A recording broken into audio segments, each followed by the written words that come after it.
Imagine if Earth suddenly decided to spin the other way. It's a wild idea that makes you think about how it would mess with everything we know about our planet. Picture this.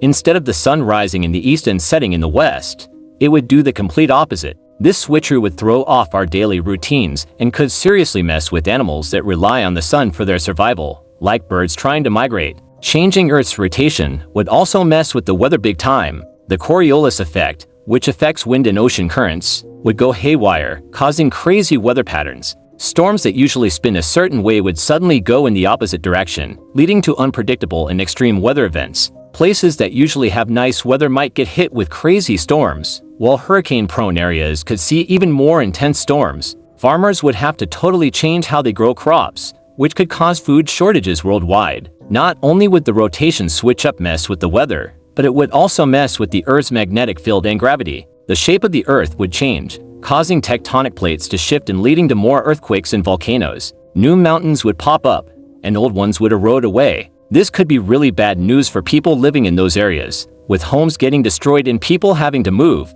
On a personal level, this kind of change would mess with our heads. We're so used to the sun rising and setting at certain times that a sudden switch would leave us feeling lost and anxious. Our cultural traditions and practices tied to the sun would have to change, throwing everything we know into chaos. The arts, literature, and philosophies that have been shaped by the natural world would have to adapt to a totally new reality. And let's not forget about space exploration. Scientists and engineers would have to rethink how satellites and space missions work with Earth spinning the other way. This could slow down scientific progress as they figure out how to deal with the change. Planetary science would take on a whole new meaning as researchers try to understand the impact of such a massive shift in Earth's rotation. In the end, if Earth decided to spin in the opposite direction, it would cause chaos in every aspect of our lives. From daily routines to the environment and even our mental well-being, everything would be turned upside down. It shows just how fragile the balance of our planet is and how even the smallest change can have a huge impact on life as we know it.